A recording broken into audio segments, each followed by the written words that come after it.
আউযু বিল্লাহি মিনাশ শাইতানির রাজিম বিসমিল্লাহির রহমানির রহিম আলহামদুলিল্লাহ ওয়াসসালাতু ওয়াসসালামু আলা সাইয়্যিদিনা মুহাম্মদ ওয়া আলা আলিহি ওয়া সাহবিহি ওয়া সাল্লাম তাসলিমান কাসীরা। উত্তম আমলসমূহের মধ্যে সময়মতো সালাত আদায় করার পরেই রয়েছে পিতামাতার আনুগত্যের মর্যাদা। পিতামাতার প্রতি সর্বোত্তম ব্যবহার করা, তাদের খেদমত করা, এর অনেক মর্যাদা রয়েছে। এটা এমনই বরকতময় আমল যার ফলাফল একজন ব্যক্তি দুনিয়াতে থাকতেই পেয়ে যায়, মৃত্যুর আগেই দুনিয়াতে থাকতেই পিতামাতার সাথে উত্তম আমলের ফলাফল পেয়ে যায়। বহু ইমানদার সলিহীন মানুষ তাদের ইবাদত, তাদের দোয়া আল্লাহ তাআলা কবুল করেছেন পিতামাতার অনুগত থাকার কারণে। এই ভূমিকা দেওয়ার পর শায়েখ নাবিল আওয়াদি হাফিজাহুল্লাহ তিনি শায়েখ আব্বাস বাতাউই রাহিমাহুল্লাহর কাছে জানতে চেয়েছিলেন, শায়েখ, আপনার কাছে কি এমন কারো গল্প ঘটনা জানা আছে যেই ব্যক্তি পিতামাতার আনুগত্যের ফল তার মৃত্যুর সময়ে প্রকাশ পেয়েছিল? এরপর শায়েখ আব্বাস বাতাউই রাহিমাহুল্লাহ, যিনি দীর্ঘ ৩০ বছর ধরে মৃত ব্যক্তিদের লাশ গোসল দিয়েছেন, অনেক অভিজ্ঞতা যার আছে, তিনি বলতে শুরু করেন। তিনি বলেন, এমন এক ভাইয়ের গল্প আমার জানা আছে যে গল্পের মাধ্যমে, যেই ঘটনার মাধ্যমে বহু মানুষ প্রভাবিত হয়েছে। এই ঘটনা বর্ণনা করার পর বহু যুবক শায়েখের সাথে যোগাযোগ করেছে এবং যারা এর আগে পিতামাতার প্রতি উদাসীন ছিল, পিতামাতার খেদমত করত না, তাদের অবাধ্য ছিল, তারা সেই যুবকের ঘটনা শোনার পরে পিতামাতার প্রতি অনুগত হয়ে যায় এবং সবসময় পিতামাতার খেদমত করার চেষ্টা চালিয়ে যায়। শায়েখ বলেন, এই গল্প যেই ব্যক্তির, অর্থাৎ যিনি মৃত ব্যক্তি, তার ভাই একদিন আমার কর্মস্থলে আমার অফিসে এলেন এবং বললেন, শায়েখ, আমার এক ভাই আছে যিনি সৌদি আরবের বাইরে অন্য একটি আরব দেশে মৃত্যুবরণ করেছেন। আমরা তাকে সেখান থেকে এখানে নিয়ে আসব এবং আমরা চাই আগামীকাল তাকে দাফন করা হবে এবং লাশ গোসল দেওয়া থেকে শুরু করে সার্বিক কার্যক্রম এবং সবশেষে তাকে মক্কায় দাফন করার কাজে আপনি আমাদের সাথে থাকবেন। শায়েখ বলেন, এই ঘটনা ছিল হজের মৌসুমে। তখন ছিল জিলহজ মাসের ৫ম তারিখ। সেই সময় স্বাভাবিকভাবেই দুনিয়ার সমস্ত জায়গা থেকে, সারা পৃথিবী থেকে হাজিরা মক্কায় এসেছে। মক্কা তখন খুবই ব্যস্ত। কাজী শায়েখ তাদেরকে বললেন, এরকম একটি অবস্থায় মক্কায় দাফন করার কাজ তো খুবই কঠিন। দাফনের অনুমতি নেওয়া ততটা কঠিন নয়, কিন্তু এত বিশাল সংখ্যক হাজিদের মাঝে এই দাফন কাজ করা এটা খুবই কঠিন, প্রায় অসম্ভব একটি বিষয়। জবাবে সেই মৃত ব্যক্তির ভাই বললেন, শায়েখ, আপনিও আল্লাহর উপরে ভরসা করুন, আমরাও আল্লাহর উপরে ভরসা করি, চেষ্টা করে দেখি। কাজেই পরের দিন শায়েখ অ্যাম্বুলেন্স নিয়ে এয়ারপোর্টের উদ্দেশ্যে রওনা দিলেন এবং এয়ারপোর্টের আন্তর্জাতিক শিপিং বিভাগে যারা সৌদি আরবের বাইরে মৃত্যুবরণ করে তাদের মৃতদেহ, তাদের লাশগুলো সেখানে পাঠানো হয়। কাজে শায়েখ সেখানে গেলেন এবং এয়ারপোর্টের অ্যাম্বুলেন্সে সেই যুবক তার ভাইয়ের মৃতদেহ রিসিভ করলেন। এরপর তারা সবাই অ্যাম্বুলেন্সে উঠলেন এবং গাড়ি নিয়ে জেদ্দার উদ্দেশ্যে রওনা দিলেন, যেখানে সেই মৃত ব্যক্তির পরিবার বসবাস করত। তারা সেই বাড়িতে গিয়ে পৌঁছালেন। সেই মৃত ব্যক্তিকে গোসল দেওয়ার জন্য একটি টেবিলের উপরে রাখা হলো, যেখানে লাশ গোসল দেওয়া হয়। শায়েখ বলছেন যে সেই যুবক এত বিশাল আকৃতির ছিল যে তার 2 হাত এবং পা লাশ ধোয়ার সেই টেবিলের বাইরে চলে যাচ্ছিল। কিন্তু এরপরেও তাকে গোসল দেওয়ার কাজটি খুবই সহজ ছিল। শায়েখ একাই সেই কাজ করে ফেলেন। তাকে গোসল দেওয়া এবং তাকে প্রস্তুত করার সকল কাজ শেষ করার পর শায়েখ তাকে বাইরের ঘরে রেখে আসেন। এমন সময় সেই যুবকের মৃতদেহ যারা বহন করে নিয়ে এসেছিল, যারা প্লেনে ছিল, তারা সেখানে এলো এবং এসে বলল, শায়েখ, আমরা প্রস্তুত। শায়েখ জিজ্ঞাসা করলেন, কিসের জন্য প্রস্তুত? তারা বলল যে আমরা তাকে গোসল দেওয়ার কাজে আপনাকে সাহায্য করতে প্রস্তুত। শায়েখ আব্বাস বললেন, তার গোসল শেষ, আমি তাকে প্রস্তুত করে পাশের রুমে রেখে এসেছি। এই কথা শুনে তারা খুব অবাক হলো। এরপর বলল, ঠিক আছে, যেহেতু সব কিছু প্রস্তুত, তাহলে চলুন আমরা মক্কার উদ্দেশ্যে রওনা দিই। শায়েখ তাদেরকে আবারও স্মরণ করিয়ে দিলেন, এই হজের মৌসুমে জিলহজ মাসের ৫ম তারিখ, এই সময়ে মক্কায় কিন্তু অনেক মানুষের ভিড় থাকবে, অনেক হাজির সমাগম থাকবে। জবাবে তারা সবাই বললেন, আমরা আল্লাহর উপরে ভরসা করলাম। এমন সময় সেই মৃত ব্যক্তির ভাই সে শায়েখকে বললেন, শায়েখ, আমরা আমাদের ভাইয়ের মৃতদেহ আমাদের আব্বার কাছে নিয়ে যেতে চাই। আমরা আব্বাকে জানিয়েছিলাম সে মারা গেছে এবং তাকে আমরা মক্কায় কবর দেওয়ার চেষ্টা করব। আর যেহেতু এখনও কিছু সময় আছে, কাজে আমরা অপেক্ষা করি আব্বা আসুক, যেন তিনি তার ছেলেকে শেষবারের মতো দেখতে পারেন, শেষ বিদায় জানাতে পারেন। এবং একই সাথে আমাদের এই মৃত ভাই, তাকেও আমরা পিতামাতার কাছ থেকে শেষ বিদায় জানিয়ে নেব। তো এরপর তাকে নিয়ে সেই ভিলা বাড়ি, সেখানে শায়েখ গেলেন, বাড়ির গেটে পৌঁছালেন। তখন ভাইয়েরা বলল, তাকে গাড়িতেই রাখুন, আমরা আমাদের আব্বাকে ডেকে নিয়ে আসছি, যাতে তিনি নিজেই এসে শেষ দেখা এবং শেষ বিদায় জানাতে পারেন।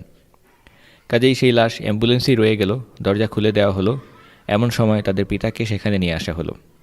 শায়েক দেখলেন তাদের পিতা খুব একটা বয়স্ক ব্যক্তি নন, কিন্তু সেরকম একটি পরিস্থিতিতে নিজের ছেলের মৃতদেহ চোখের সামনে, কাজেই তিনি খুবই আবেগে ভারাক্রান্ত অবস্থায় ছিলেন, হাঁটার মতো শক্তি তার ছিল না। দুই দিকে দুই কাঁধে তাকে ভর করে রাখা হয়েছিল। এই অবস্থায় তিনি হেঁটে আসলেন এবং ছেলের লাশ দেখার পরে আবেগের কারণে সেখান থেকে তাল হারিয়ে পড়ে যাওয়ার অবস্থা। এরপর যখন তিনি অ্যাম্বুলেন্সে প্রবেশ করেন, একেবারে ছেলের লাশের উপরে গিয়ে পড়লেন, ছেলের মুখের উপরে গিয়ে পড়লেন, আছড়ে পড়লেন এবং তাকে জড়িয়ে ধরে আদর করতে লাগলেন।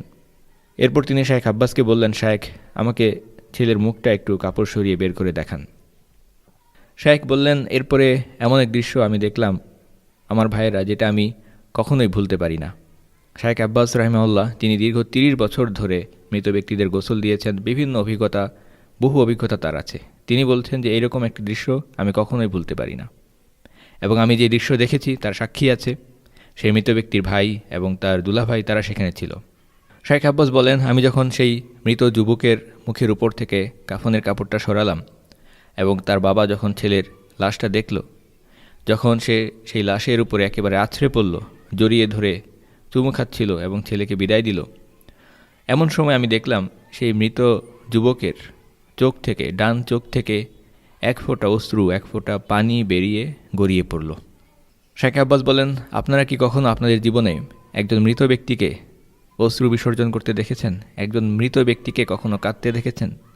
প্রথমে আমি ভেবেছিলাম যে গরম আবহাওয়া কিংবা এই গরমে লাশ গাড়িতে করে নিয়ে আসা হয়েছে, উষ্ণতার কারণে, আর্দ্রতার কারণে এটা হতে পারে, অথবা কাফনের কাপড়ের লাশটা ঢেকে রাখা হয়েছে, এইসব কারণে হয়তোবা চোখ থেকে এক ফোঁটা পানি বের হয়ে আসতে পারে। কাজেই আমি পরনে থাকা কাফন দিয়েই তার ডান চোখটা, সেই পানিটা মুছে দিলাম। এরপর তাকে আবার আগের মতো করে ঢেকে রাখলাম এবং আমি যা দেখলাম, আমি খেয়াল করলাম সে মৃত ব্যক্তির ভাই এবং তার দুলাভাই তারা পাশেই দাঁড়িয়েছিল, তারাও সেই একই বিষয় খেয়াল করেছে।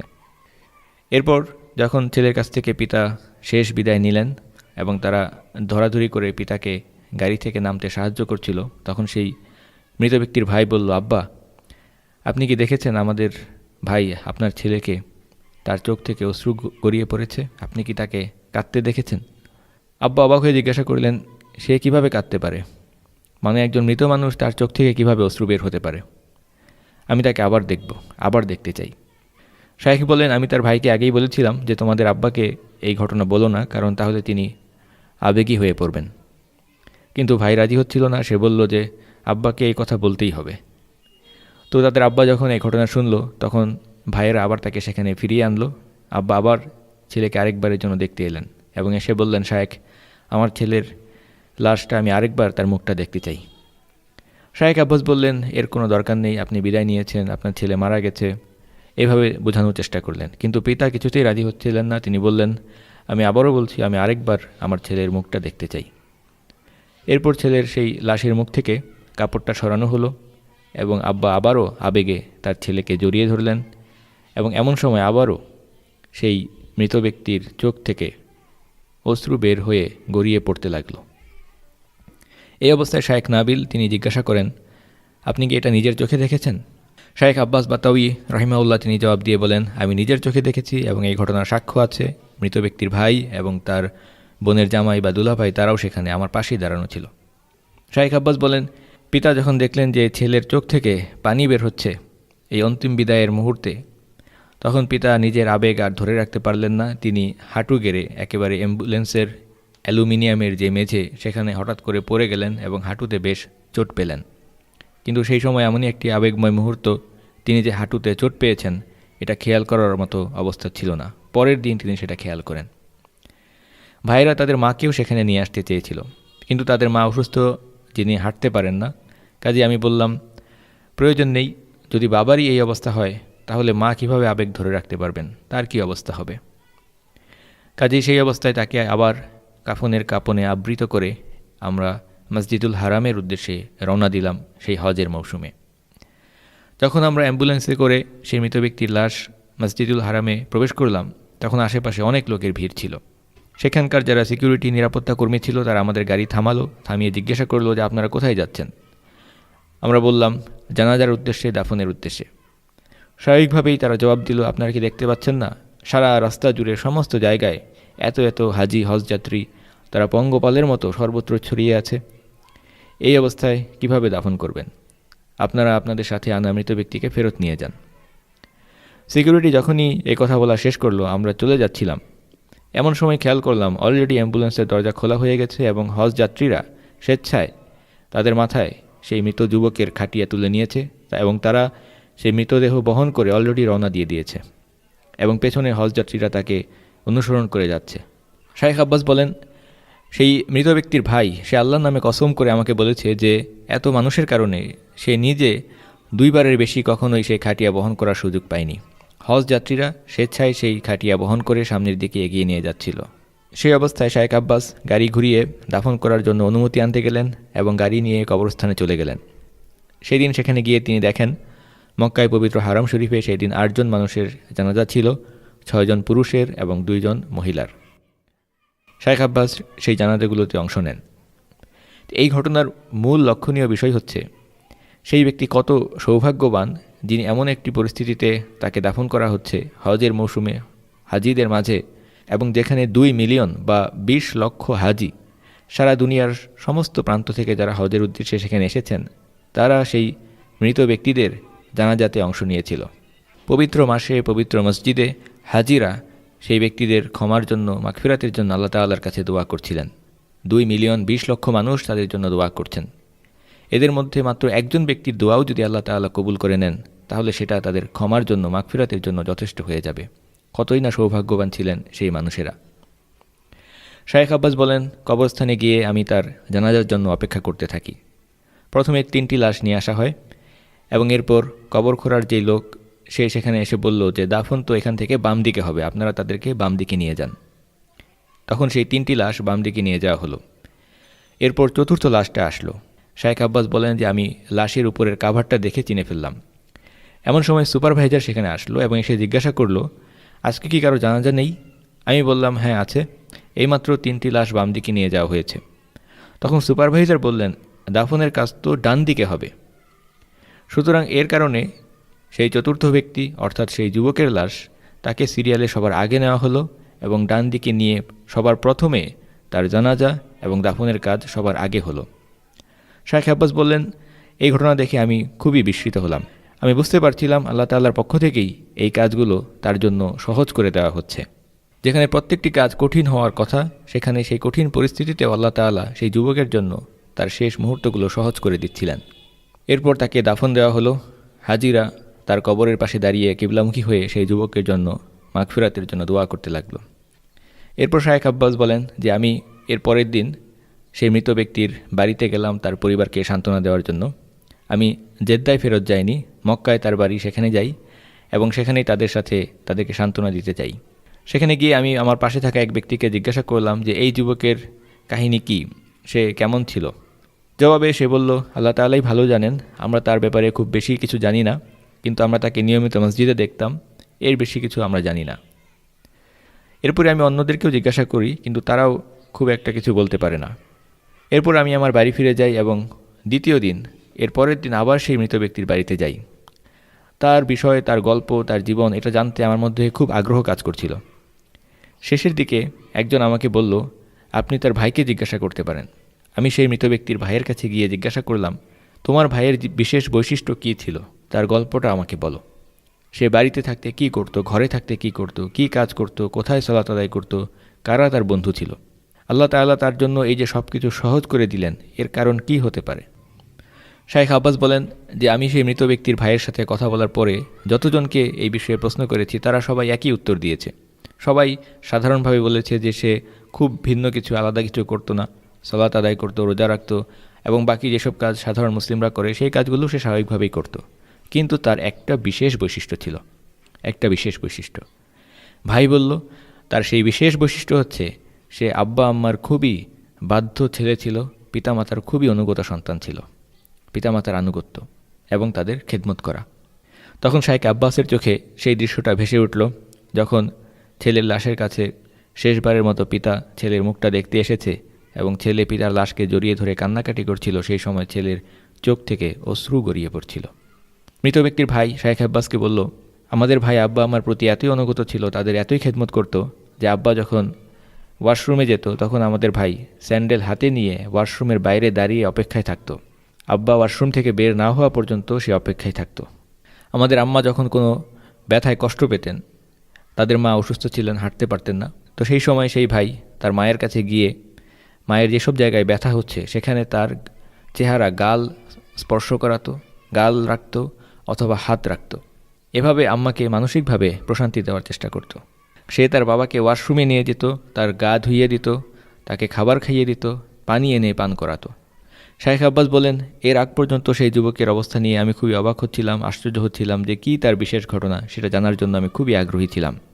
কিন্তু এই ঘটনা শোনার পর আমি আশ্বস্ত হলাম, আমার বিস্ময় কেটে গেল। কারণ পিতামাতাকে সন্তুষ্ট রাখা, তাদের খেদমত করা আল্লাহ তাআলার কাছে এতই উত্তম আমল এবং এর বিনিময় এমনই উত্তম হওয়া উচিত। পিতামাতার সন্তুষ্টিতেই আল্লাহ তাআলার সন্তুষ্টি, পিতামাতার অসন্তুষ্টিতেই আল্লাহ তাআলার অসন্তুষ্টি। শাইখ আব্বাসের কাছ থেকে এই ঘটনা শোনার পর শাইখ নাবিল আওয়াদি হাফিজাউল্লাহ তিনি বলেন, যারা চায় আল্লাহ তাআলা তাদেরকে একটি বরকতময় মৃত্যু দান করুন, যারা চায় তাদের জীবনের শেষটা সুন্দর হোক, তাদের উচিত এখান থেকে শিক্ষা নেওয়া এবং সময় থাকতেই পিতামাতার খেদমত করা, তাদের আনুগত্য করা, তাদের সেবা যত্ন করা। আল্লাহ তাআলা কোরআনে বলেছেন, হাল জাযাউল ইহসান ইল্লাল ইহসান। ইহসানের প্রতিদান ইহসান ছাড়া আর কি হতে পারে? সৎ আচরণের প্রতিদান সৎ আচরণ ছাড়া, উত্তম বদলা ছাড়া আর কি হতে পারে? বাবা মার দোয়া আমাদের জন্য দুনিয়া এবং আখিরাত উভয় জগতেই শান্তি বয়ে আনবে। এ কারণেই ছেলেকে অন্তিম বিদায় দেওয়ার মুহূর্তে সেই যুবকের বাবা এতটাই আবেগপ্রবণ হয়ে পড়েছিলেন। এরকম একজন ছেলে হারানো মানে নিজের জীবনকেই হারিয়ে ফেলা। সেই ছেলের জন্য, সেই মৃত ব্যক্তির জন্য আল্লাহ তাআলা তার জীবনের শেষ অংশটা সব কিছু কত সহজ এবং সুন্দর করে দিয়েছিলেন।